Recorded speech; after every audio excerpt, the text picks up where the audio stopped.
सरस्वती शिक्षक समिति पाली द्वारा संचालित ऑनलाइन क्लास में आपका हार्दिक स्वागत और अभिनंदन।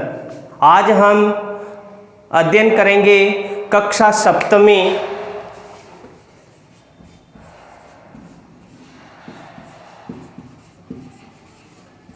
सामाजिक विज्ञान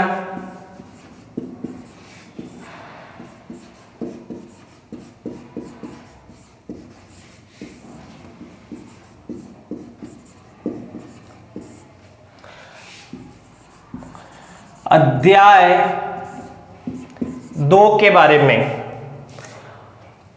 जिसका नाम है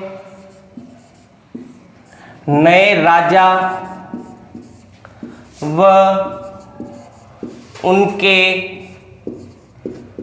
राज्य।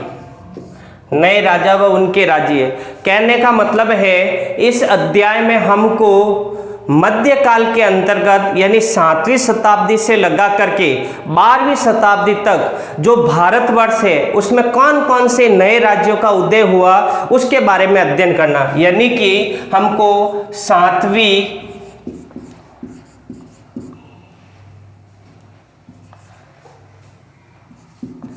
शताब्दी से 12वीं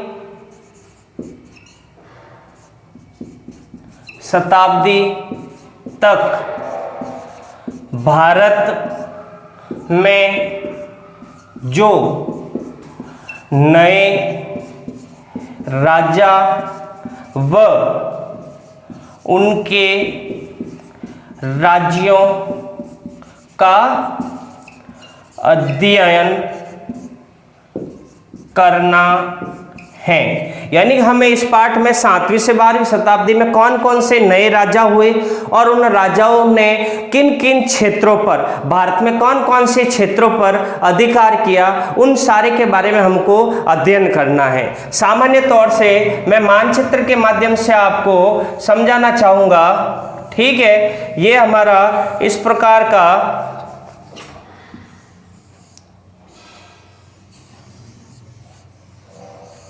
मानचित्र है। ठीक है,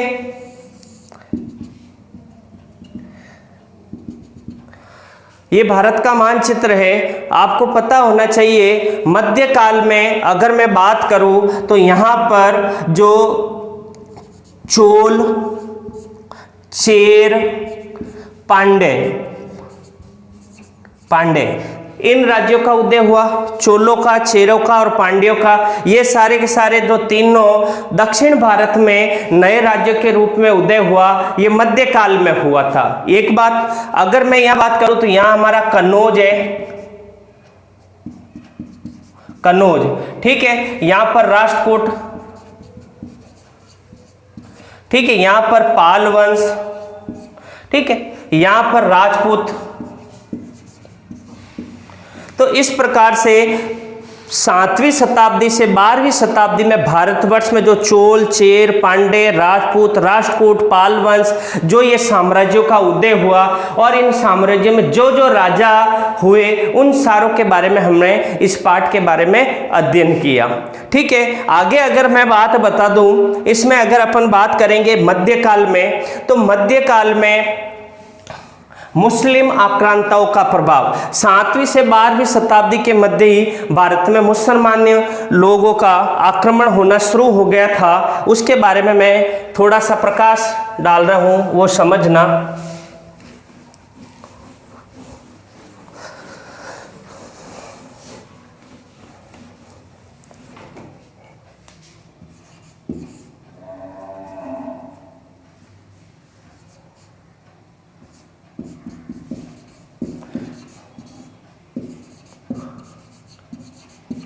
मुस्लिम आक्रमणकारी, ठीक है, कौन थे? 2 की बात, एक गजनवी,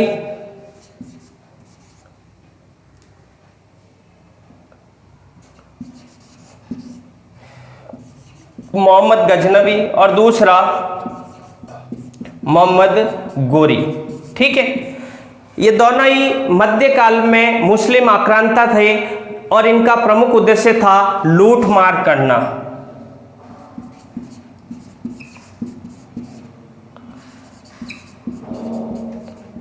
धन दौलत इकट्ठा करना। यानी कि ये दोनों मुसलमान लोग मध्यकाल में भारत के ऊपर आक्रमण किया, ठीक है, और इनका प्रमुख उद्देश्य था लूट मार करना। अगर मैं गजनवी के बारे में बताऊं तो गजनवी 997 से लगाकर 1030 ईस्वी तक भारत में कई बार आक्रमण किया।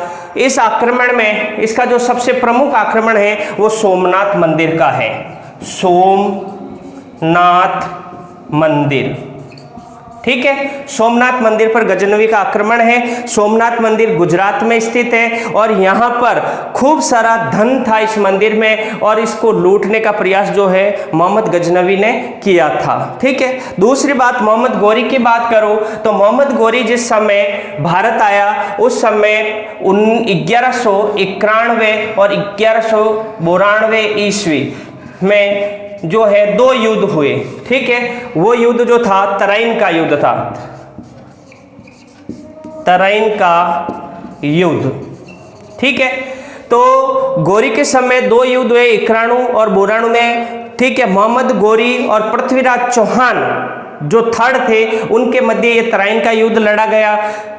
1191 में जो है पृथ्वीराज चौहान की विजय हुई और मोहम्मद गोरी हार गया था। दूसरी अगर मैं बात करूं, 1 साल बाद पुनः इसने भारत पर आक्रमण किया। उस समय 1192 में तराइन का युद्ध जो दूसरा युद्ध हुआ उसमें पृथ्वीराज चौहान पराजय हो गया, उसको बंदी बनाकर अपने साथ जो है लेके चला गया था। तो इस प्रकार से मुस्लिम आक्रमणकारियों के बारे में भी हमको इसमें जानकारी मिलती है। और जब ये मुस्लिम आक्रमणकारी भारत में आक्रमण करा उस समय कुछ भागों में राजपूतों का भी उदय हुआ था। यहाँ पर भी जो शासक थे इनके बारे में हमने पढ़ा, ठीक है। उसी समय हमें पता होना चाहिए, ठीक है, मुस्लिम आक्रमणकारियों का जो प्रमुख उद्देश्य था, जो भारत में आए थे, उसका साम्राज्य विस्तार करना नहीं था। वे साम्राज्य विस्तार नहीं चाहते थे, ठीक है, बल्कि वो क्या चाहते थे, जो भारत में धन और संपदा है उसको लूटना, ज्यादा से ज्यादा लूट हासिल करना,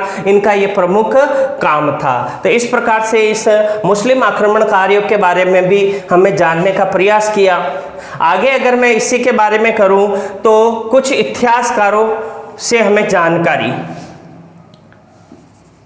इतिहासकारों से जानकारी। मध्यकाल में अनेक ऐसे इतिहासकार हुए। उन इतिहासकारों ने जो ग्रंथ लिखे, उन ग्रंथों के आधार पर हमें जो है भारत के वर्ष बारे में जानकारी मिलती है। हमारे भारत की आर्थिक स्थिति, हमारे भारत की सामाजिक स्थिति, धार्मिक स्थिति, राजाओं का शासन किस प्रकार से किया, ये सारी व्यवस्थाओं के बारे में भी हमको जानकारी जो है इन इतिहासकारों के स्रोतों से पता चलता है। अगर मैं गजनवी की बात करूं तो मोहम्मद गजनवी के समय, ठीक है, भारत में, ठीक है, अल-बरूनी, ठीक है, अल-बरूनी जो था एक इतिहासकार था, ठीक है, वो भारत आया और उसने पुस्तक लिखी, ठीक है, किताबुल हिंद।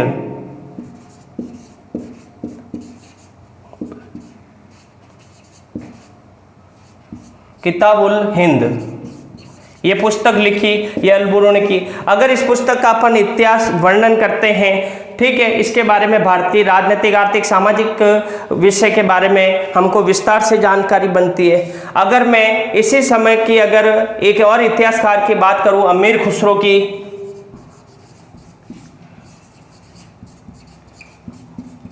ठीक है, जिसकी पुस्तक है ख़ज़ाइन उल फतूह,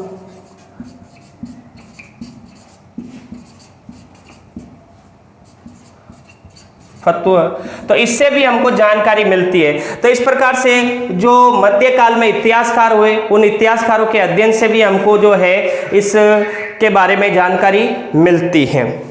अब अभ्यास के तौर पर अगर अपन प्रश्न देखते हैं अभ्यास कार्य में, तो 3-4 प्रश्न हैं जो अपनी नोटबुक में करने हैं। वो कौन कौन से प्रश्न हैं, ठीक है, वो समझे।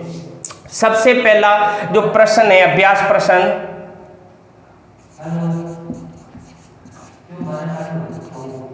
ठीक है, पहला प्रश्न हमारा है वो है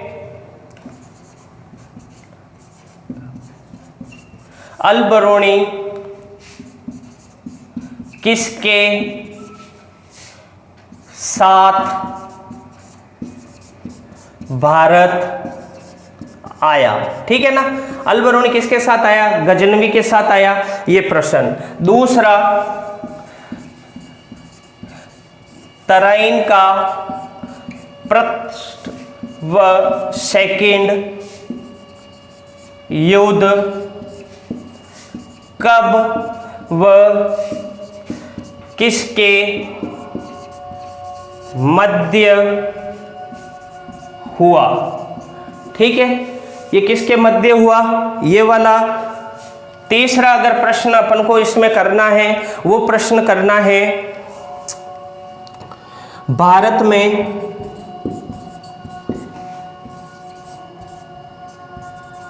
मुस्लिम शासकों का क्या उद्देश्य था? भारत में मुस्लिम शासकों का क्या उद्देश्य था? ठीक है ना, किन उद्देश्य के कारण भारत में आक्रमण किया? तो धन दौलत लूटने के कारण किया। ठीक है, तराइन का प्रथम द्वितीय युद्ध कब हुआ, और ये अल बरूनी किसके साथ भारत आया? ये तीनों प्रश्न अपनी नोटबुक में करना है। जय हिंद, धन्यवाद।